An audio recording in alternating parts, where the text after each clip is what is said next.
ગુજરાતવાસીઓ અને ખાસ કરીને રેલવેની મુસાફરી કરતા ગુજરાતીઓ માટે નાણામંત્રીએ 1 ફેબ્રુઆરી 2026ના રોજ રજૂ કરેલું યુનિયન બજેટ 2026 ખરા અર્થમાં આશીર્વાદ સમાન સાબિત થયું છે, કેમ કે નાણામંત્રી નિર્મલા સીતારમણે રજૂ કરેલા બજેટમાં ગુજરાતના રેલ વિભાગ માટે 17,366 કરોડ રૂપિયા ફાળવવામાં આવ્યા છે.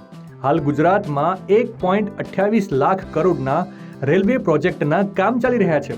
આ પ્રોજેક્ટમાં ટ્રેકનું નિર્માણ, સ્ટેશનનું રીડેવલપમેન્ટ અને સુરક્ષામાં મોટા સુધારા કરવામાં આવી રહ્યા છે. ગુજરાતમાં ટ્રેન લાઇનનું 100% વિદ્યુતીકરણ કરવામાં આવ્યું છે અને આવતા વર્ષ સુધીમાં બુલેટ ટ્રેનનું કોમર્શિયલ કાર્ય શરૂ થવાની સંભાવનાઓ સેવાઈ રહી છે.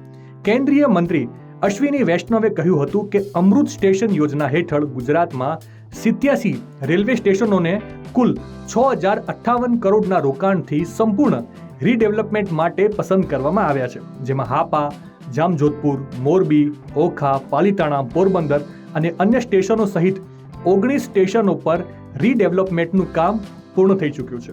ટૂંકમાં યુનિયન બજેટ 2026 રેલવેની મુસાફરી કરતા ગુજરાતીઓ માટે લાભદાયક રહ્યું ખરું.